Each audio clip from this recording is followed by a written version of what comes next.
It is Monday, September 12th, 6 o'clock. We're at City Hall, second floor for the Common Council meeting. Clerk, take the roll call. Tom Kelly. Here. Stephen Jopek.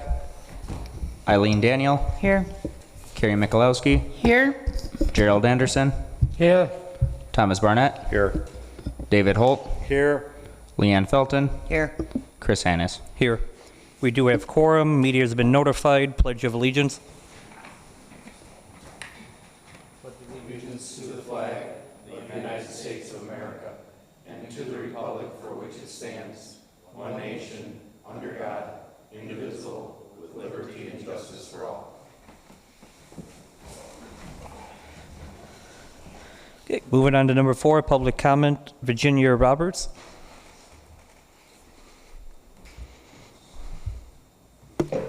Hi, I'm Virginia Roberts. I'm the library director at the Rhinelander District Library.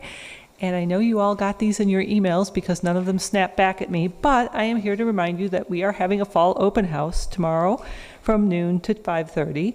It is to unveil our logo at noon, and then we have food trucks that will probably be there a little earlier for purchasing food. We have cupcakes and popcorn. We will be talking about our new library collections and our upcoming programming, and any other questions you want answered, just come to the library. That's what we're there for. Thank you. Anyone else for public comment? Not seeing none. Moving on. Number 5, mayor's comments. So actually, I do have quite a few comments for today. One, we're doing an invite for the opening of our new stage over at Hodag Park, which would be starting at 5 o'clock. And then we have some music, beers, and soft drinks afterwards. This would be September 28th. So that's Rhinelander Community Foundation, as well as the city's putting this on to hopefully get some attention out there and get some people moving with that. We are in the process of looking to see if any of our lots that the city owns are up that we're willing to sell for housing. So that's something we're going to start the process where we're going to put up a couple smaller lots we have to see if someone wants to bite on them to build some housing in our town. Any questions, feel free to, in the future, talk to me about that. And then the last one is, well, I don't want to take it all up, but we did have a donor come forward who wants to see some of our outdoor rec program actually be built in a timely fashion. So it would be very exciting to see that project moving forward over at Heel Creek. So that's something we secured the first phase, and hopefully tonight with approval from this body, we can move forward with designing some of that Heel Creek project. With that, we'll go to number 6, which is presentations. Refer to Zach. All right, we've got Fred Heider from North Central Regional Planning Commission on the Zoom. There was also a handout that was distributed that was hot off the press, literally, because the survey had just closed yesterday. So, Fred, I'm going to turn it over to you. This is the first of what will be 2 presentations. The Plan Commission really has been the body that's taking this outdoor rec plan effort underway, but given that there's some, some items on our agenda tonight that pertain to outdoor recreation, we figured with the closing of the survey yesterday, it'd be good just to get the council up to speed as to what's happening on this level as well. So Fred, I'll turn it over to you. Yeah, and then a little quick overview. I just want to tell you about funding as well. I just went on to a Zoom earlier this year, but the Great American Outdoors Act of 2020 permanently and fully funded the Land and Water Conservation Fund. What that means for Rhinelander and other cities is that active recreation, not just trails and restrooms that support parks. So a community pool, a splash pad, things like that are now 50% eligible. The same one form that the city uses for applying to DNR for stewardship grants is also the same form that you can apply for Land and Water Conservation Fund or Recreational Trails Program, which is federal pass-through. But it's all one form. It's the easiest government program out there that we have access to. And now everything outdoor recreation is up to 50% fundable because of that new federal program. It's also fully funded to $900 million annually nationwide. Before it was about 50 million annually nationwide, on and off again. So now back into the survey results. As Zach said, it just closed yesterday. We received 640 responses, which is excellent. I consider anything over 100 to be very good, because this is a replacement to a public hearing, which, unless there's a hot button issue, it's less than 50 people that show up. So 640 responses, very good. I did a little more analysis. Only 44 IP addresses. Since this is a digital survey, I wanted to see how many people were replicating the survey. Only 44 IP addresses were duplicates, and most of those were husband-wife. A couple of them, probably less than a dozen, were actually someone went into the survey and it looked like they filled it out completely twice. But less than a dozen out of 640, I'm very confident with these results. Another part is that a lot of young people filled out this survey. In the 25 to 40, the millennial group was over 40% represented for this survey results. But then also the Generation X, 41 to 56, and the baby boomers, 57 to 75, both had a strong 25% showing. So this is a good, well-rounded representation of Rhinelander and the Rhinelander area. About 61% of respondents were from Rhinelander or own a home in Rhinelander. The home zip code for 86% of most of the respondents, over 500 respondents that gave the zip code, was the Rhinelander zip code that covers the whole area there. Now we get into the key findings. So that's the background, just to identify who's taking the survey. So now we can get into the results. Key findings of the survey, with everyone answering the most frequent outdoor recreation activities respondents participated in, walking and hiking was number one at 77%.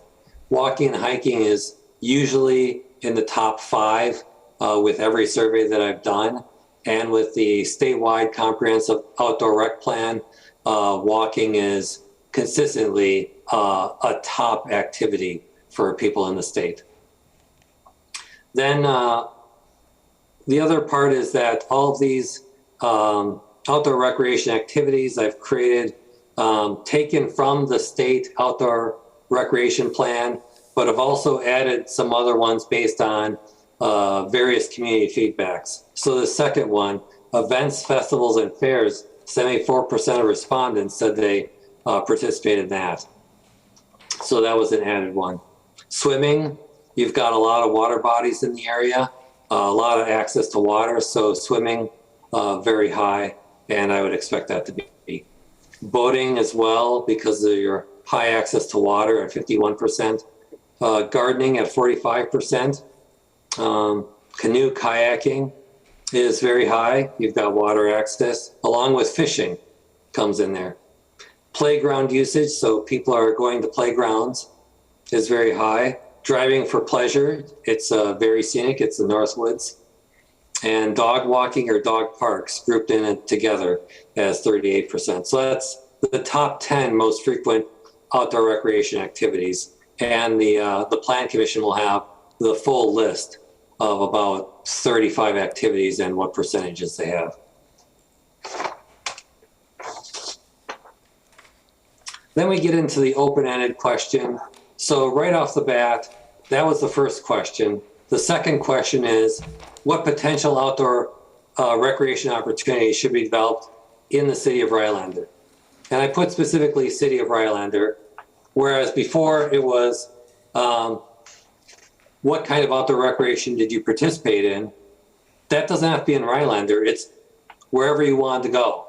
What did you do last year, outdoor recreation-wise?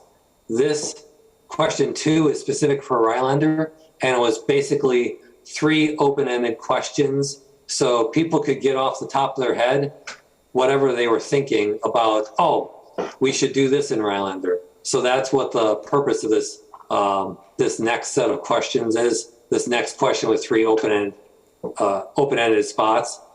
So as you can see, it's a word cloud. So the larger the word, the more mentions.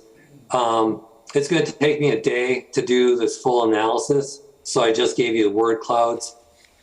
Splash pad is right in the middle of both the first and the second comment word cloud.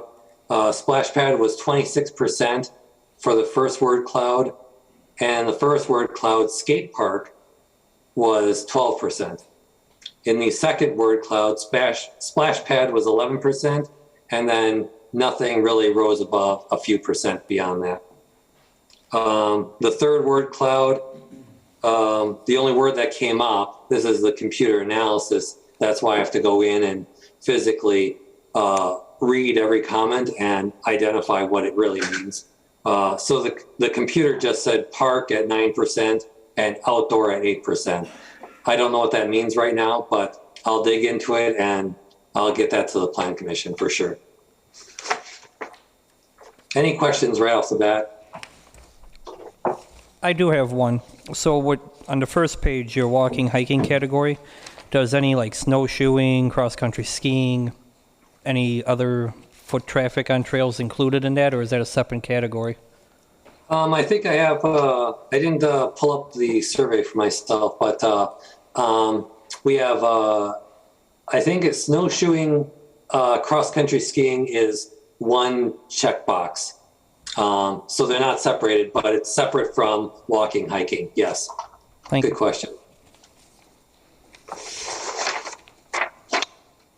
Now, the last set of questions that I want to give you an easy answer on, there's a whole variety of other questions that we had in there. What parks, there was a matrix, a table of which parks do you use on a regular basis, and it listed every park in Rhinelander and how often you use that particular park, all the way down the line. And then the second big question was, how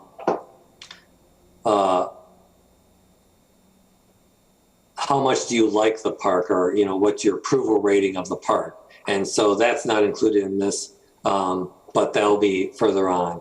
A couple other things just to identify the users that took the survey. I've got 4 enthusiast questions, and then what kind of things need to be improved based on that. So thinking, what kind of snowmobilist are you? And then what kind of things need to be improved related to snowmobiling? And a variety of other enthusiast questions. So I'll have those summarized for the Plan Commission as well. But these were the easy things that I could pull out. We had a bunch of these, and 563 people answered every single one of these, with only 77 people skipping them. So please rate the following ideas. Build a splash pad in Rhinelander. 3.9 was your average rating, which is very high. Then we come to create a skate park in Rhinelander, 3.5, again, very high. Build a new restrooms at Hodag Park, 3.6. Everything above 3, I consider as very high. Then we got 3 more, as you can see on the back. Build new restrooms at Pioneer Park, 3.7 was the average rating. These are on a scale of 1 to 5. 5 being the highest rating. Next one is create a reservable community pavilion at Hodag Park at 2.9%, 2.9 rating. So that's the lowest out of all these star rating ones. And make beach house renovations at Hodag Park, average rating of 3.3. So as I said, the full results will come to the Plan Commission later, but that's all I have for now. Any other questions that you had about the initial survey results?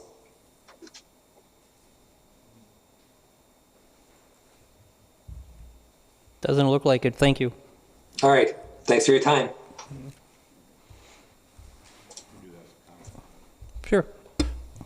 So the numbers that we're being presented with, that this is all fine and dandy.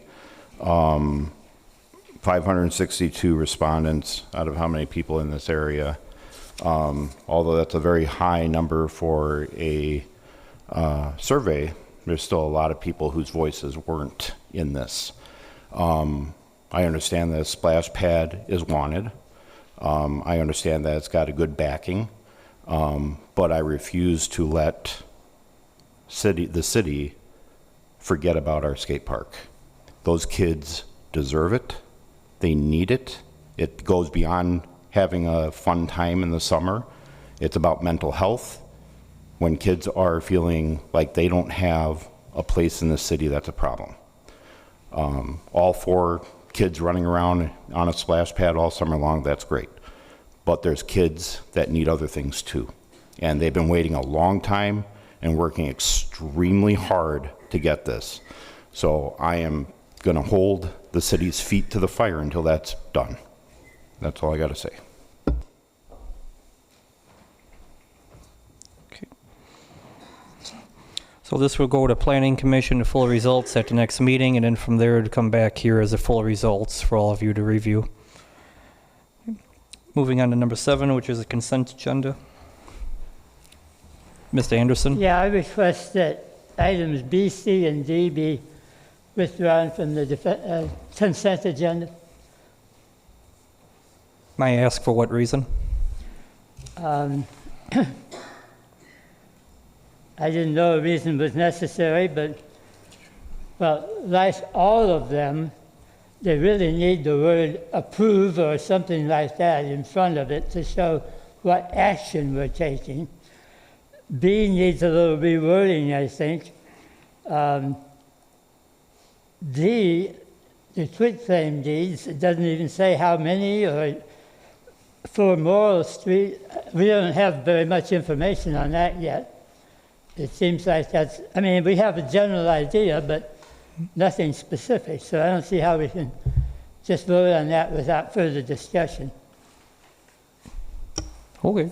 Mr. Holt? Yeah, I'll make a motion to approve the consent agenda with the exception of B, C, and D. Gerald already has it on the table, so are you seconding his motion? Did you make a motion, sir? I didn't actually. No? Okay. He requested that those 3 be removed, so I'm making the motion to approve the rest of them. Is there a second? I'll second. Anderson seconds. Any discussion on the remainder of the motion? Not seeing none. Since it's got bills and claims, clerk, take the roll call. Stephen Jopek. David Holt. Aye. Leanne Felton. Aye. Tom Kelly. Aye. Gerald Anderson. Aye. Carrie Mikulowski. Aye. Eileen Daniel. Aye. Thomas Barnett. Aye. Motion passes. Going on to 7B, which is regarding the delegation of electrical inspector. Mr. Anderson? Yeah, I move that we approve a contract for delegated electrical inspection services with Bear Wire Electric LLC according to the with a payment according to the attached fee schedule. So as is, as it was written, correct? No, I think we ought to say that instead of saying it's for a certain amount or a vague amount, that we refer to the fee schedule as such. Is that what you mean? Correct. I just wanted to that's make clear the difference between original and what you're Okay. suggesting, or your motion. I just thought the word delegated fits in there kind of awkwardly, so I was trying to make it fit better. We're approving a contract, not a delegation, but it is about inspection services that have been delegated to the city. That's my understanding anyway. So I just thought I should restate that also. So with a motion, is there a second? Holt, I'll second that. Any discussion? Not seeing none, clerk, take the roll call. David Holt. Aye. Gerald Anderson. Aye. Stephen Jopek. Carrie Mikulowski. Aye. Eileen Daniel, Aye. Thomas Barnett, Aye. Leanne Felton, Aye. Tom Kelly. Aye. Motion passes. Moving on to 7C, which is for entrance technology not to exceed $12,420. Mr. Anderson? I'll move that we contract with Entrance Technologies LLC according to their proposal in an amount not to exceed $12,420. Okay. Just to be clear, what would be the difference from what's written and what you're motioning, if any? I am saying we're not just looking at a proposal, we're we're approving a contract based on that proposal. Approved. Okay. Is there a second? I'll second that. Any discussion? Looks like Ms. Daniel. I understand what Alderperson Anderson is saying. On the consent agenda, there's no directionals on here, so it doesn't say whether we're approving them, declining them. It doesn't. So he's just making sure that we're getting it into the record that we're actually approving those items. So I understand what he's saying. Also, I agree on the quitclaim deeds for Morrill Street. We haven't seen them, so it would be sure nice to see a little bit more information on that, other than just kind of a vague statement.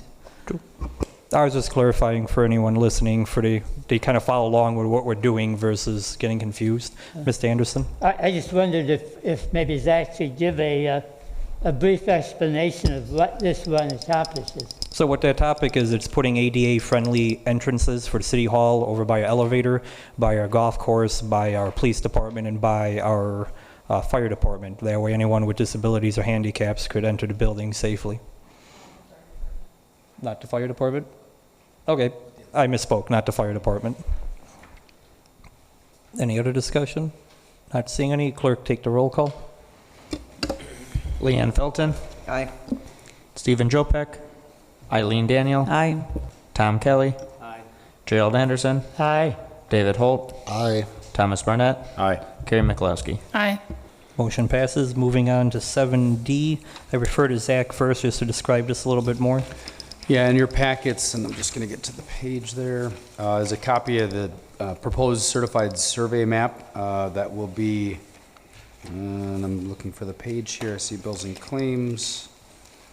Austin, did that CSM get in the packet? I'm not seeing it. That was your separate thing you sent I'm out sorry. separately. That's right. So yes, in the supplemental that I had worked on Friday, my apologies there, the last page in that, for many of you, should show the city water tower as well as, so a total of 4 lots. Lot 1 being the existing city property, Lot 2 being, you'll see a dotted line going across lots 2, 3, and 4. The property above that is what's currently city property, and we're proposing to convey that to those adjacent property owners. The Plan Commission will get the CSM at its next meeting. However, it's your decision whether you're going to convey the property to those adjacent property owners. You had previously directed city staff with a value as well as that they would cover all costs associated with doing this. So we're asking for your approval to draft the quitclaim deeds in accordance with the map as shown here, and I don't think there's anything else to add, Steve, besides that, is there? Okay. Daniel, I'll make a motion to approve the quitclaim deeds for Morrill Street. Anderson, second. Mr. Anderson?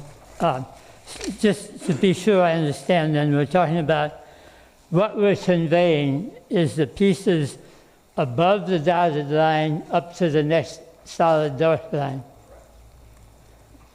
For the 3 lots, correct. for 3 lots. So that would be Lot 2, Lot 3, and Lot 4. Thank you. Not seeing any discussion. Clerk, take the roll call. Gerald Anderson, Aye. Thomas Barnett, Aye. Eileen Daniel, Aye. Tom Kelly, Carrie McLowski, Aye. David Holt, Aye. Leanne Felton, Aye. Stephen Jopek. Motion passes. Moving on to number 8. So this would be ordinance cleaning up some poorly written stuff from a couple years ago. Mr. Anderson? Yeah, I'd like to amend. Okay. I guess I have to move to adopt it first. To approve ordinance 2020-16. Okay, is there a second?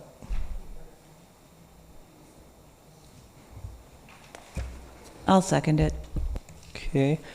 First, let me just call up our city forester for you could weigh in, and then we'll go from there. Tom?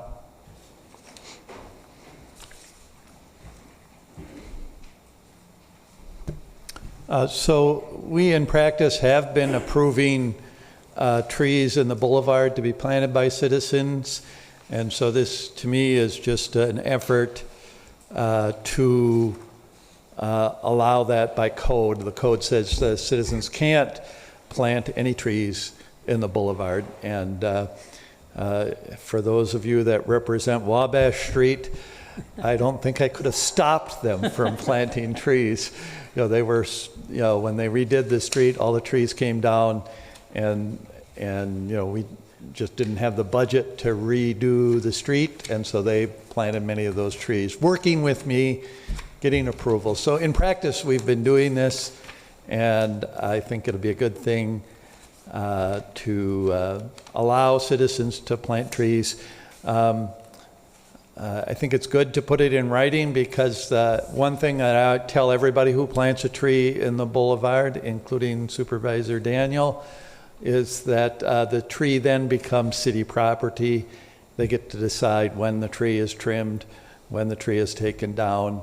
So it's essentially like a donation. So this is just, in my mind, making everything proper and allowing citizens to plant trees in front of their home on city property. Questions? Mr. Anderson? Yeah, I assume that the part about shrubbery is because we don't want things that obscure visibility on the street? It's not, visibility, and they can be an obstruction on the sidewalk. So every tree that's planted, I kind of look at the location to make sure that there's adequate boulevard, and that when you're walking on the street, you're not going to get hit in the face by a branch. So primarily, shrubbery will grow into the sidewalk and be a problem, and so in general. Now, there are plenty of people that plant all kinds of things in the boulevard. I'm sure you've seen that, daylilies and flowers and things. Technically, it should be grass. We don't, I don't think our code enforcement people look at that too closely, but sometimes there are complaints on those kinds of things. Shrubbery, though, can grow into the sidewalk and be an impediment to the pedestrian traffic. Mr. Barnett? The way this ordinance reads is a little confusing to me. Says property owners with written approval from the city forester and director of public works can plant a suitable tree if desired. That could be taken as, are we talking like in their backyard? Because nowhere in there does it say boulevard or anything. It just says property. That could mean a whole bunch of different things. I don't think we should have to have permission from the city forester to plant a tree in our backyard.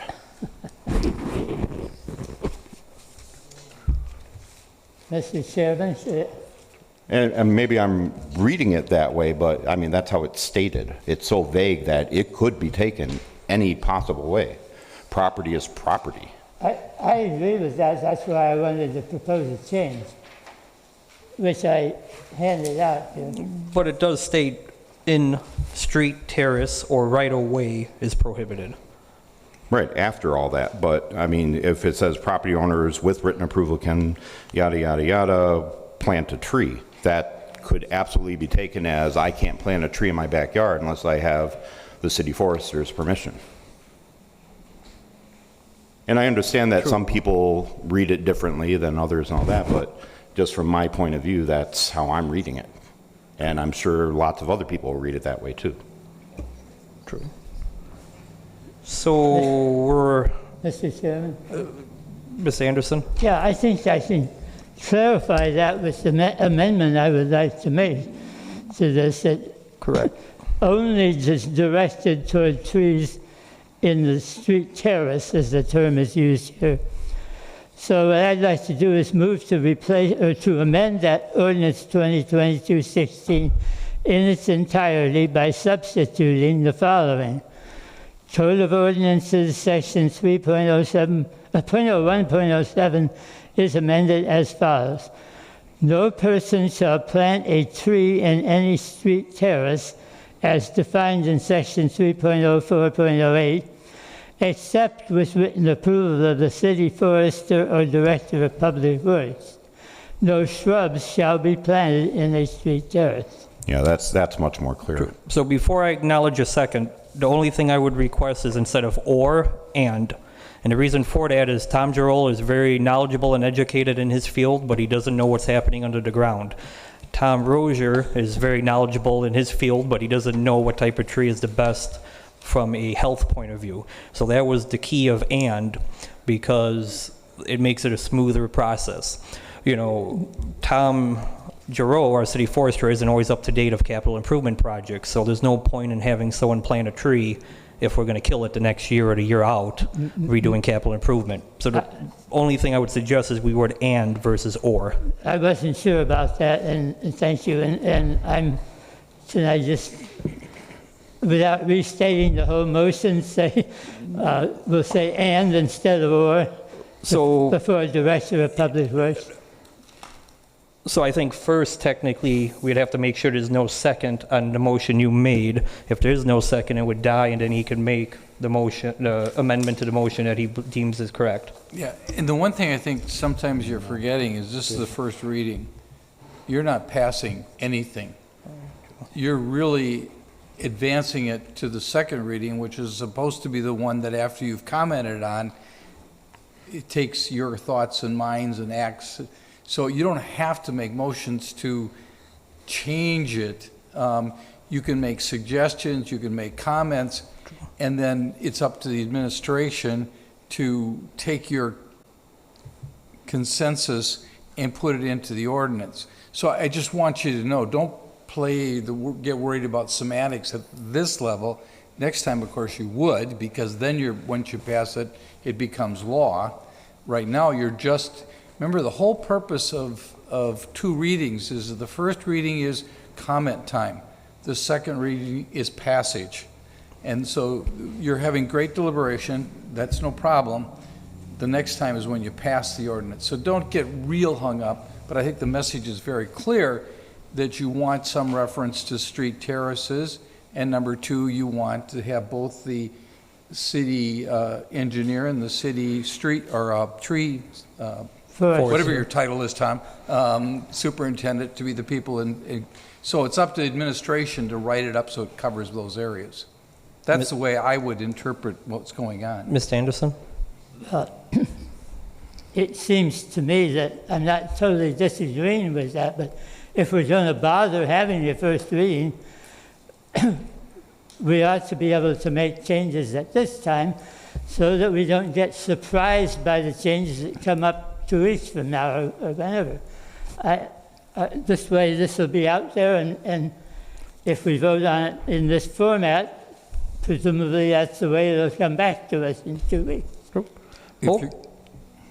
Okay, so with that being said, there's a motion. Just let me comment, if you don't mind. Sure. If that's the way you're going to do it, then you only should have one reading. Then there's really kind of stupid to bring it back. Because if you're going to put it and say it better not change between the way you vote on it this meeting and the next meeting, there's no reason for a second reading. What you have to understand is you did away with your committees, and the reason you did away with your committees is because you wanted a committee of the whole. You didn't want a committee of the whole, you're going to have 2 council meetings, so that's why you went to your first and second reading. So your first reading is when you introduce topics and you discuss them and you put the concepts out there. I mean, I don't disagree, but please understand that if between this meeting and the next meeting, administration finds some other aspect or some of the staff comes in and says, well, we should really tweak it a little bit more, you may very well see something that's tweaked differently because you're not voting on the ordinance tonight. It may change between this meeting and the next one. And I think you have to have that understanding. And with that, I'll just kind of shut up. Barnett, I make a motion to direct City Administrator. Well, wait a minute. So first off, we have a motion on the floor and you weren't acknowledged. So is there a second for the amendment that we have currently on the floor? Point of information, did Eileen make, second that? Was that recorded or not? Not for the amendment. Okay, well, Amendment has not have a second. then I do think that we've surpassed 3 seconds on this. Okay. Correct. So I do not hear a second for the amendment, thus the amendment dies. Now the motion's back on the floor as written in your packet. How do we want to move forward? Mr. Barnett? I would make a motion to direct City Administrator to correct the ordinance with the verbiage that Alderperson Anderson has provided, changing City Forester or Director of Public Works to City Forester and Public Director of Public Works to be brought back to this council for a second reading. Hold, second. Okay, we have a motion, a second. Any discussion on the amendment? Not seeing none. All those in favor? Aye. All those opposed? Amendment passes. Now going back to the original motion to move it forward. Any discussion on motion as amended? Not seeing any. All those in favor? Aye. All those opposed? Moving on to second reading. Okay, number 9, which is public amusements ordinance. Mr. Barnett? I handed out a sheet with a couple of slight changes and just changing of verbiage, and it's italicized, and I asked the council, fellow alderpersons, to consider these amendments to the amended ordinance to vote on this evening.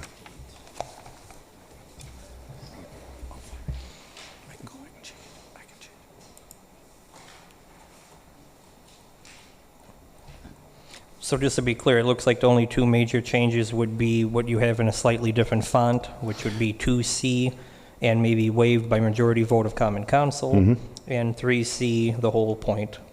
Exceptions, which would be common council may waive fees for a registered charitable institution and registered 501c3 organizations upon request.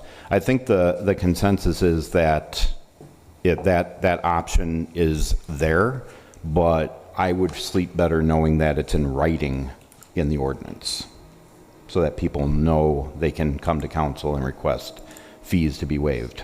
For the $100, correct? Right. Okay, Mr. Anderson? I move adoption of ordinance 2022-14 in the form presented in our packet. Okay, just to clarify, clerk, did Barnett actually make a motion or no? I did not. Okay, so Anderson made a motion. Is there a second for Anderson's motion?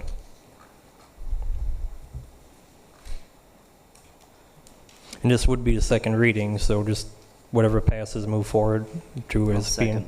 Okay, Felton seconds. Any discussion about the motion and second? Mr. Holt? Yeah, I'm in support of the additions that Tom Barnett made. I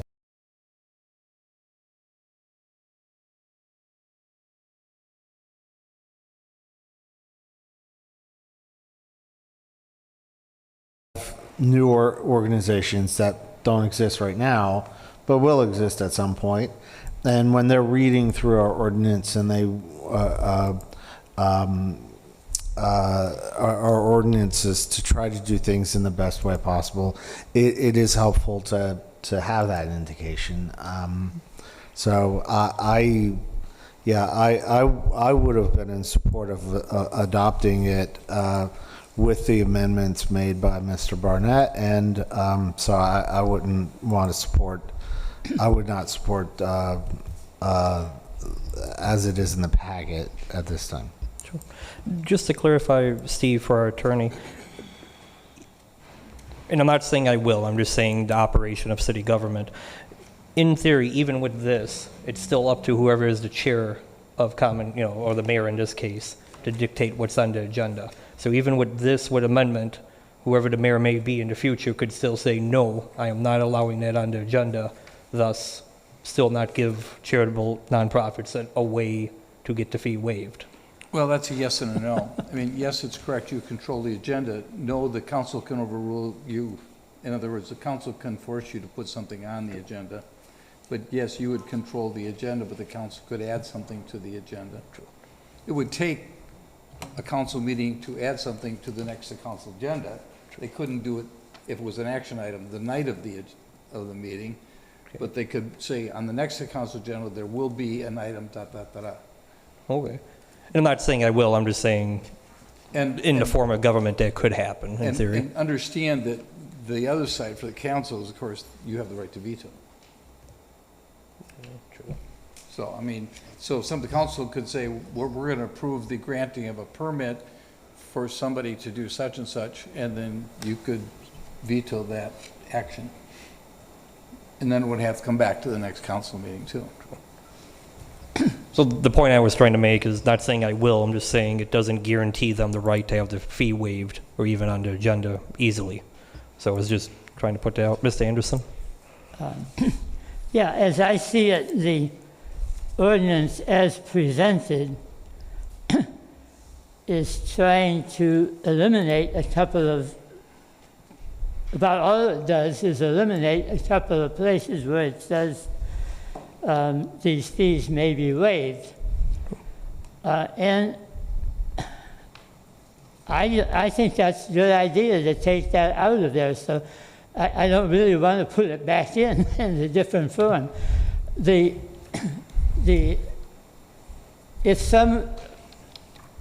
someone is using a park or whatever they're doing,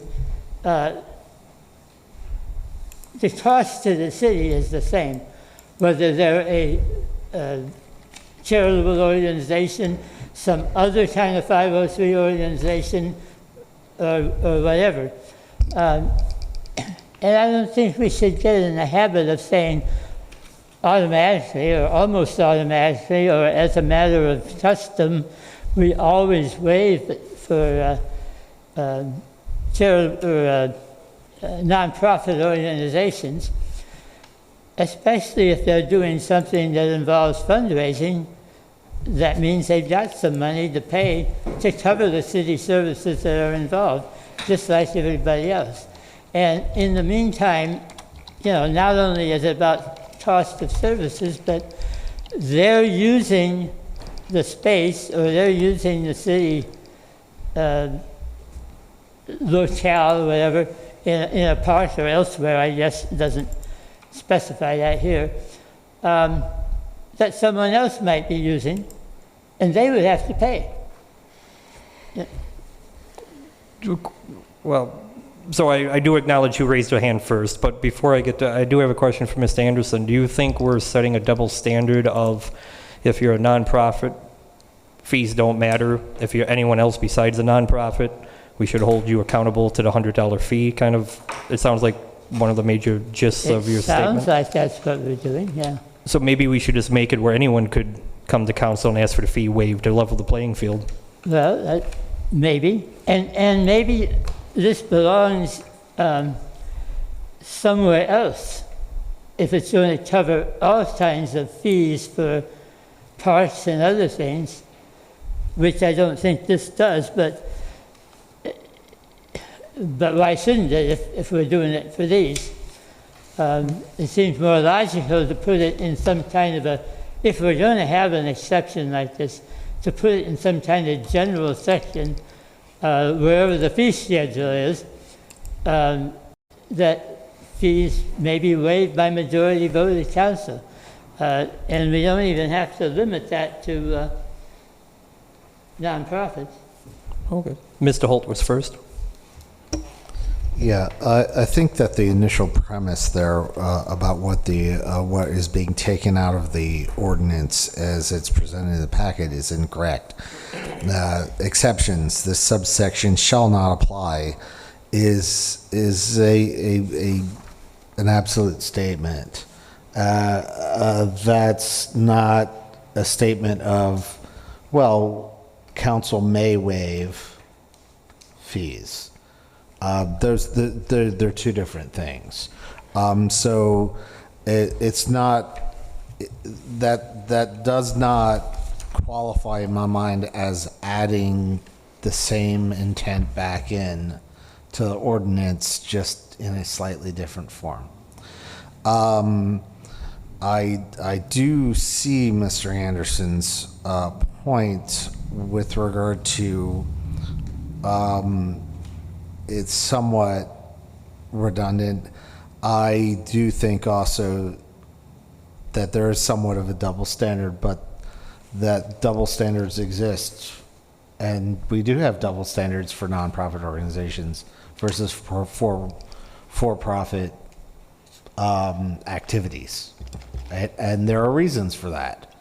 Non-profit, not for-profit, and the city taking liberties to assist in charitable organizations in their endeavor because they're not out there looking to profit off of it. So, I mean, I do understand that. My preference would be that I think that the language is that Tom Burnett proposed is acceptable because it's giving more information. It's not saying this will be waived. It's saying council may do this. They also may not. It's so I don't have a problem with it there, but I do see the point that it's probably not. It could be somewhere else. It could be in the fee schedule, but I'm happy with putting in there. Thanks. Piggybacking off of Mr. Holt's thought, and this is a question for Steve Sorensen, our attorney. Hypothetically, if we have a carnival comes to town and we waive the fee, next week we have another carnival and decide not to waive it, do we put ourselves in a legal jeopardy of being sued? You can be sued anytime, any place, anywhere, but taking that snide remark away, the answer is if you don't have a reason for the discrimination in charging, a municipality cannot discriminate in the providing of services, and that's effectively what you're doing. You're providing services to a profit, you're providing to a nonprofit. So the question is did you discriminate it based upon a rational basis?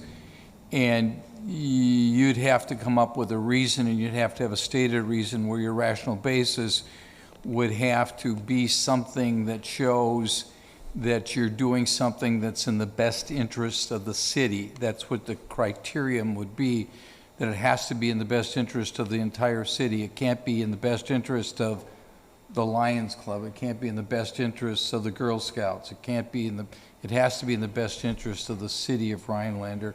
And that would be the criterion that you'd be judged if you would end up in a litigation. But wouldn't you argue the first group that comes forward and we waive it would then, by all definition, all events, public dances are in the best interest of the city. So once one gets waived, we pretty much corner ourselves to waive all from a legal point of view. You could. I mean, again, it's always hard to make a legal conclusion without the facts and circumstances. I mean, if you had a group come to town that says we're going to close down Main Street and we're going to make $100,000, and the next group says we're going to use a parking lot and we're going to give all our money back to charity, you may be able to make a rational decision that's contrary. But anytime you discriminate, you ask for trouble. That's the bottom line. Mr. Barnett beat you, and then you're next then. So the whole concept of non-for-profits raising money, they should have enough money to pay the fee. It's mind-numbingly agonizing to me. That's not the point of a non-for-profit. A non-for-profit does a good deed in the city, putting on an event, selling raffle tickets and all that, so that money can go back to better the city and the organizations that are providing those services in the city, like the homeless, the food pantry, all that. $100 fee going to the city could mean the difference between someone being able to stay at Frederick Place for a night or someone having some canned goods in their cupboard. If the city's okay with, saying, hey, they got to pay the $100 fee, so you go hungry tonight. Okay, so be it. I'm not going to be a part of that, though. I will fight every time to make sure that our city is supporting our non-for-profits, not nickel and diming them out of existence. As soon as we start nickel and diming all these non-for-profits, when historically we have not, we are going to find ourselves without a whole bunch of events that everybody looks forward to every year. What is the city going to do then? What happened to this event? What happened to that event? Well, they can't do it because the $100 fee, a lot of these non-for-profits are actually spending money to hold this thing. And then to add another $100 onto it, it's too much. What we need to do is be able to say, hey, we understand you're trying to do something really good for our community. So yeah, we're not going to charge you the $100. Put that $100 toward a bed at the Frederick Place, or put that $100 toward some food for a homeless person. That's the city I'd like to think that we live in, personally. But if the rest of us don't feel that way, so be it. But that's not how I see it. Just want the public to know. Austin, I do have a question for you. Of all the events that get turned in, how many are roughly profit versus how many are non-profit from our city? Roughly, I mean. Hard to say. I've only been here a certain amount of months. I mean, we do get a fair amount that are nonprofits, but we also do have a fair amount that are our profits. So off the top of my head, I can't give a number or ratio between the two since I've only been here a short time. Less than a full cycle. Cool. Ms. Daniel? I can see both sides. I can see both sides of the argument. But I think where we are helping ourselves with the language that Mr. Barnett proposed is may be waived. And I think if it comes before council, we've got enough level heads on council to say, because all 501(c)(3)s are not created equal, right? There are some, quote, nonprofits that have a pretty hefty following, have a pretty substantial bank account. I won't name names, but there are some. And I know I can think of one that is quite well off. However, they are still a, quote, nonprofit. So if it comes down to it, I think there are some 501(c)(3)s who could pay the $100 fee. $100 in some minds is not a whole lot. And there are others like the homeless shelter or the food pantry and organizations like that we could say, yes, this makes sense that we can waive the fee. They have smaller budgets. They have a smaller staff. It just makes sense from a goodwill perspective to waive that fee. So I do believe that having that word may in there is what helps us out in the long run. Mr. Holt? Thank you. Yeah, that was all very well said, and I agree. And I wanted to lastly reiterate that, what we're doing here is we're voting on the language of an ordinance. We're not discussing whether or not we're going to waive fees for hypothetical future events whose applications have not been turned into Austin yet. This is the decision that we're making is on the wording of the ordinance, and so the discussion past that is erroneous to the decision of whether we vote on what's in the packet, or we vote for what's in the packet, or vote for what Mr. Barnett has offered us. And so I want to make that clear, that we're not saying we're going to waive fees in the future for anybody. We're not saying we're not going to waive fees for anybody. We're simply saying we're making a decision, do we want to put a piece of information in our ordinance that might convey to an organization that this is a possibility? Or do we want to leave that unsaid, where it's potentially out of sight, out of mind, where they assume, well, if I want to come do an event in Rhinelander, I've got to do this. There's no alternative course. So that's the only decision that we're making. Do we have that piece of information in, or don't we? I think Mr. Anderson was first. Yeah, I still think that if we're going to have this kind of thing, it ought to be attached to the fee schedule. And so that raises the question in my mind is why, can we get an explanation of why this is brought up and why only for these 3 items? I'm sure there are others that it should apply to. And I guess I just want to note, the fees are pretty minimal anyway. Ms. Daniel? If I'm remembering correctly, I think these were the only 3 that had fees mentioned in them, in that ordinance, and that was why it was brought up. Requesting that, and not, I'm just going to put it out there, not every 501(c) is going to, or C3 is going to request that it be waived. If you have something on the form that says, we are a nonprofit and we check this box if you want this to go to council to get your fees waived. It's as simple as that. And I think, again, I will just say, having that word may in there is what gives us the capabilities. Mr. Barnett?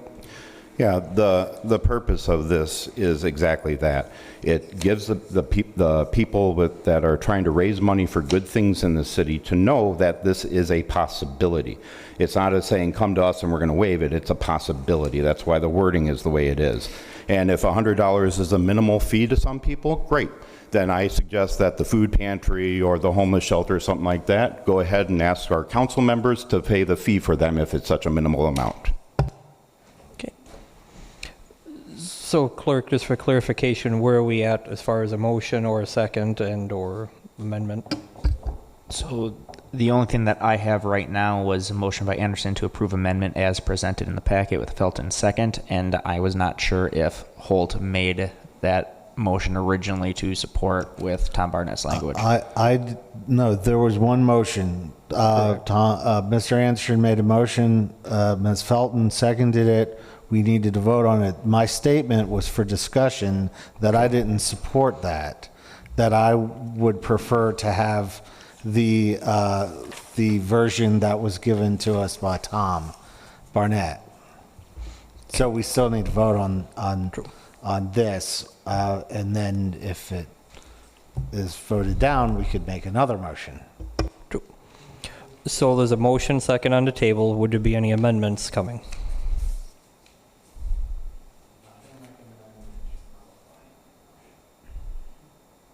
So not seeing any amendments at this time, not seeing any future discussion. Since it is an ordinance, clerk, take the roll call.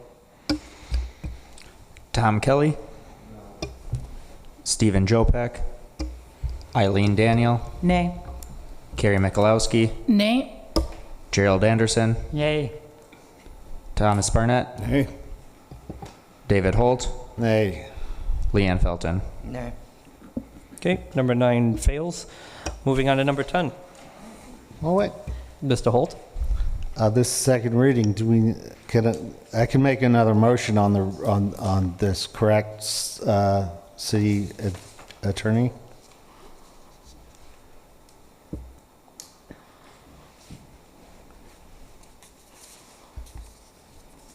You can vote to take action on the issue of amending ordinance, yes. The answer Okay.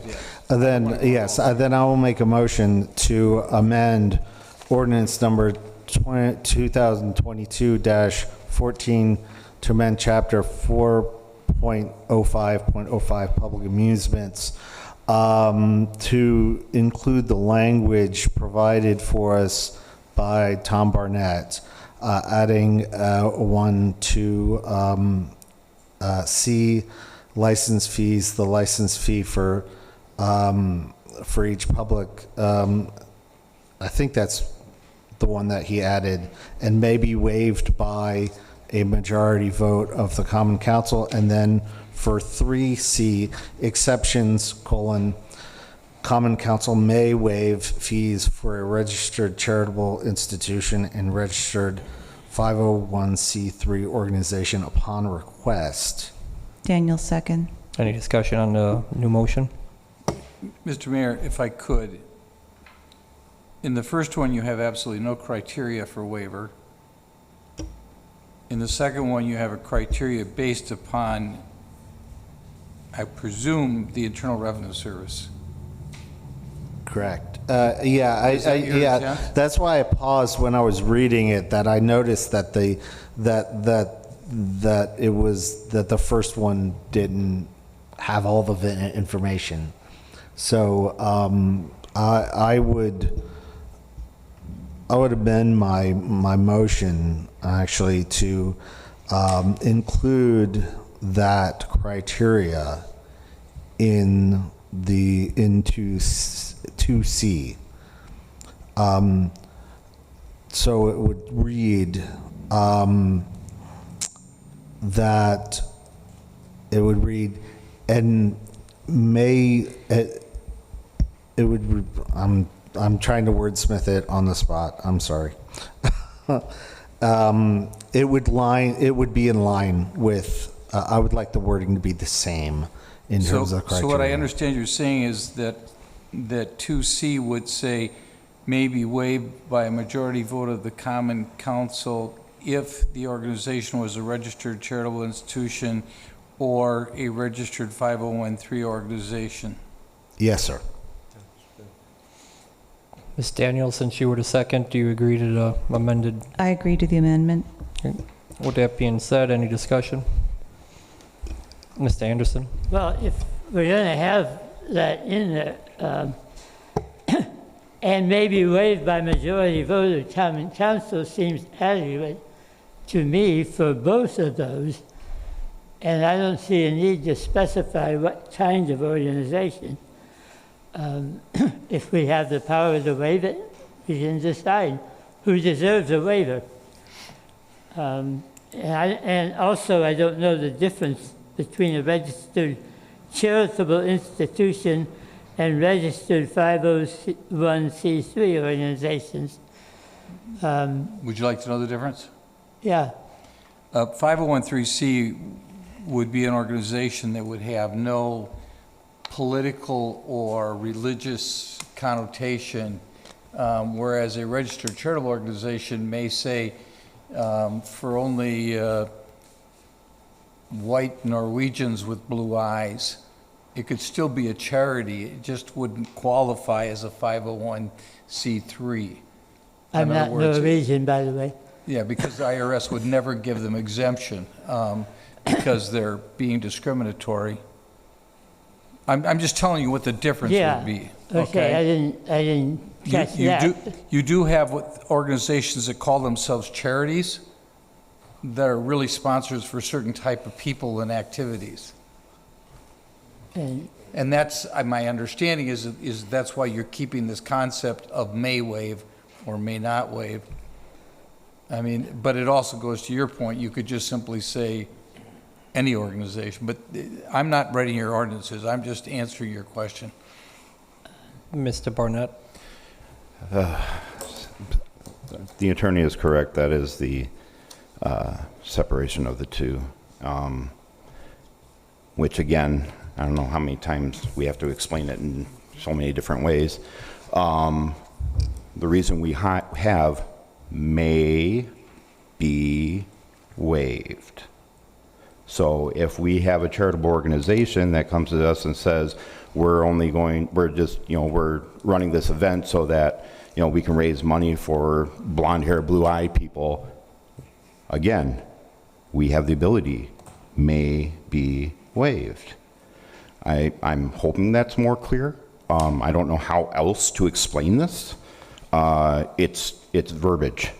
We're not waiving any fees tonight. We're not worried about, if an organization's going to come in here next week and ask for their things to be waived. It has nothing to do with what we're voting on here tonight.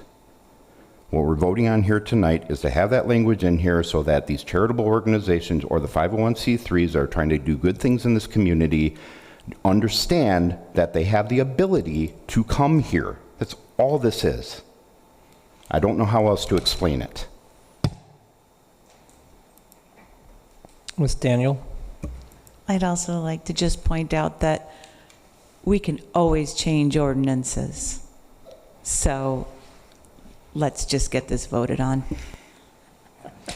Not seeing any more discussion. Clerk, take the roll call. Stephen Jopek. David Holt. Aye. Leanne Felton. Aye. Tom Kelly. Aye. Gerald Anderson. Nay. Carrie Mikulowski. Aye. Eileen Daniel. Aye. Thomas Barnett. Aye. Motion passes. Now that we may have solved the $100 problem, let's move on to stuff that fixes our city. New unfinished business. Upgrade lift stations in an amount of $134,500. This is electronics for 3 different lift stations that are all in dire need of repair. This is all funds that have been budgeted for and completely within, I think, everything we wanted for once something came under budget. Mr. Anderson?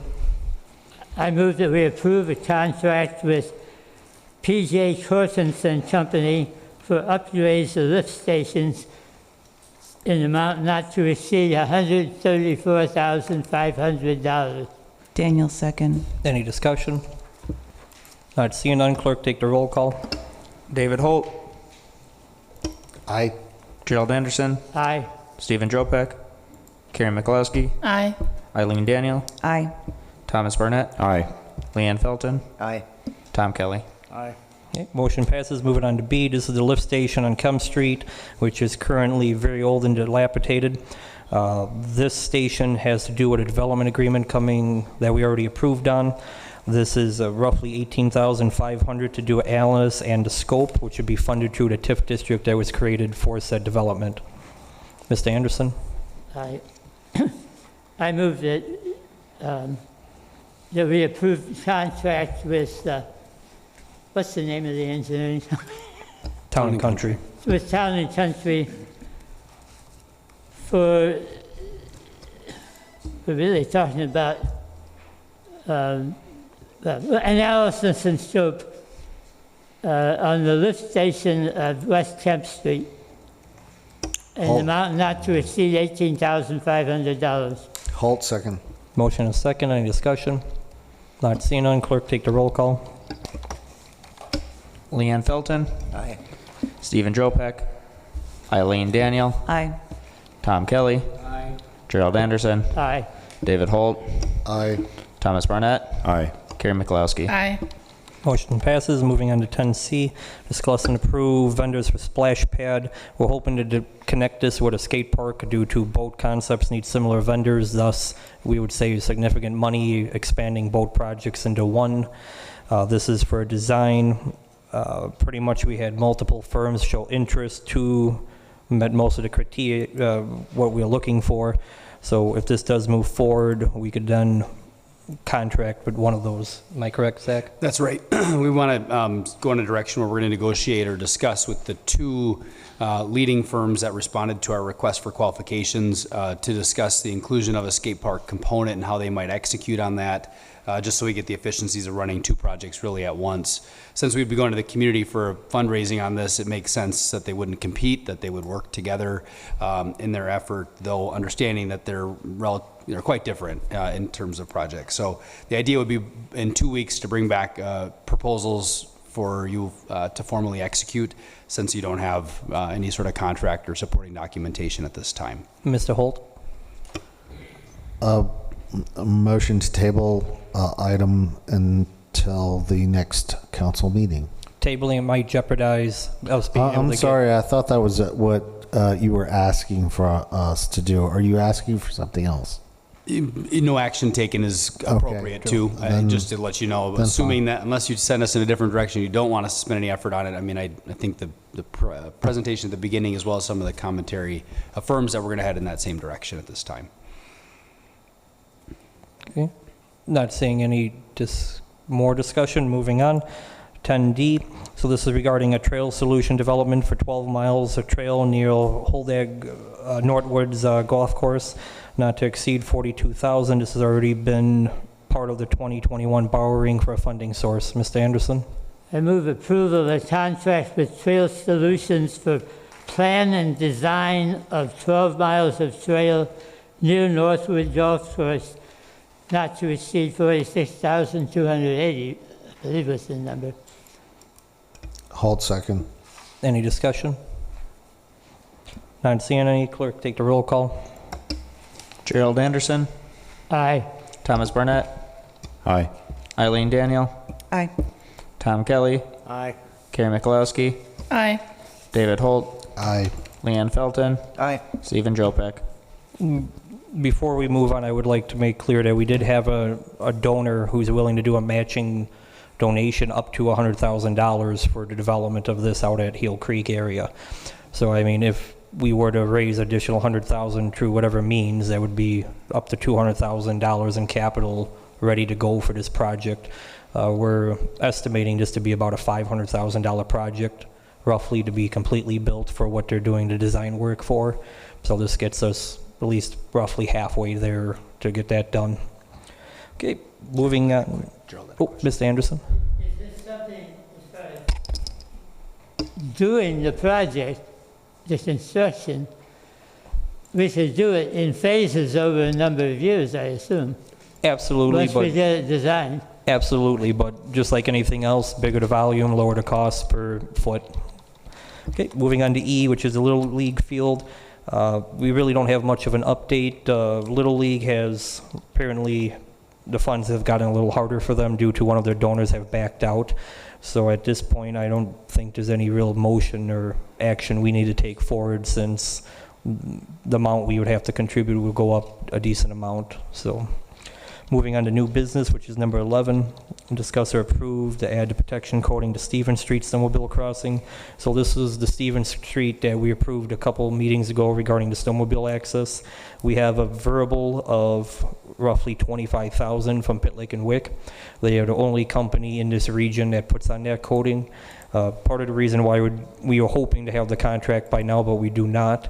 Our concern is if we wait 2 weeks, we will not have enough good weather days to be able to put on this coating before this year, and to save the lifespan of the road. It's very important to get that done this year versus next year. Mr. Anderson? Yeah, I move we contract with Pit Lake and Wick to apply protective coating to the Stevens Street snowmobile crossing, not to exceed $25,000. Correct. Hold second. Okay. Motion second. Any discussion? Mr. Anderson? Is there any idea on how long this coating lasts? I will refer to Mark Burden, Town and Country Engineer. Or town. I mean, I would just How you say doing? that probably from a visibility standpoint, I mean, looking at the roadway where it was applied, like the bypass, I mean, all of 10 years probably at a good standard, but plan to replace it within the lifespan of the roadway.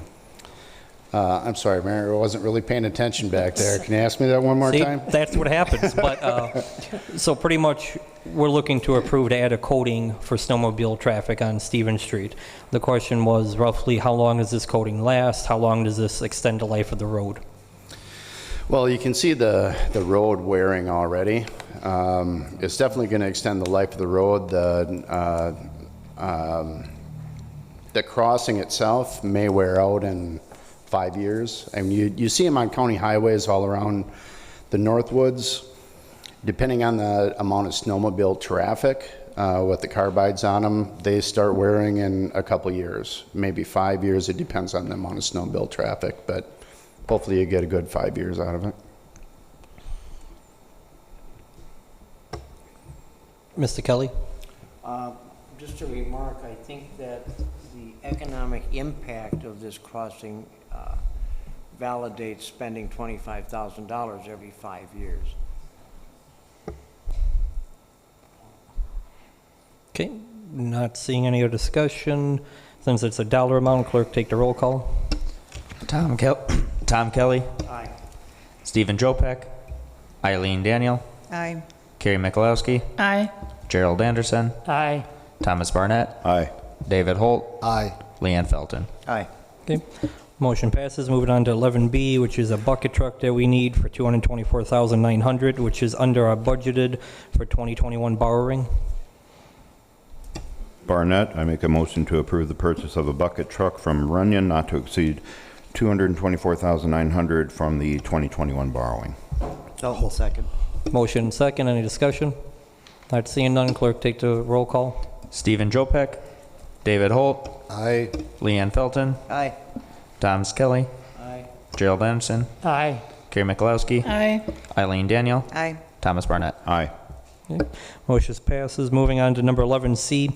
So this is, we don't have the exact contract. It should be here in a day or two regarding the docks, but what we are asking, since the 175 has already been allocated from the county point of view, we want to be able to move forward once we do have the contract. So we would be asking that you allow us to spend this much, up to this amount, with qualified contractors. Daniel, make a motion to approve the purchase of piers not to exceed $175,000 for the CDBG closed program. Barnett, second. Any discussion? Not seeing none. Clerk, take the roll call. David Holt, Aye. Gerald Anderson, Aye. Stephen Jopek, Carrie Mikulowski, Aye. Eileen Daniel, Aye. Thomas Barnett, Aye. Leanne Felton, Aye. Tom Kelly. Aye. Motion passes. Monthly reports from departments. Daniel, make a motion to accept the monthly reports from departments as presented in the packet. Barnett, second. Any discussion? Not seeing none. All those in favor? Aye. All those opposed? Monthly reports accepted. Moving on to 13. Would anyone like to go into closed session? Barnett, I'll make a motion to go into closed session, if necessary, convene into closed session pursuant to Wisconsin Stat Section 19.85(1)C to consider the possible employment and compensation of the position of city administrator following the departure of the current city administrator. This will include the available data on hiring opportunities and the evaluation and discussion of potential candidates to carry out the duties of the position of city administrator. Could I ask a question? Do we have anything agendized for closed session right now? Next page. Okay. Next page. Hold second. Because I was confused as to why.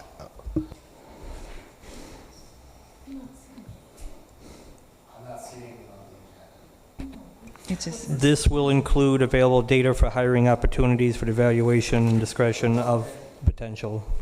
I did second the motion, by the way. Not seeing any further discussion. Clerk, take the roll call. Leanne Felton, Aye. Stephen Jopek, Eileen Daniel, aye. Thomas Kelly, Gerald Anderson, Aye. David Holt, Aye. Thomas Barnett, Aye. Carrie Mikulowski. Aye.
My name and everything.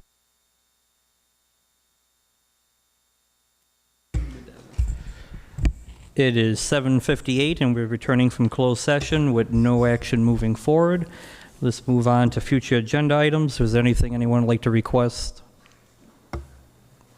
I have a future agenda request that we move these tables back to where they were 2 weeks ago. Thank you. Unfortunately, I did not think you have your mic on, so I do not know. My mic was on. Okay, anything else besides that? Not seeing that. It is now 7:59 and meeting adjourned.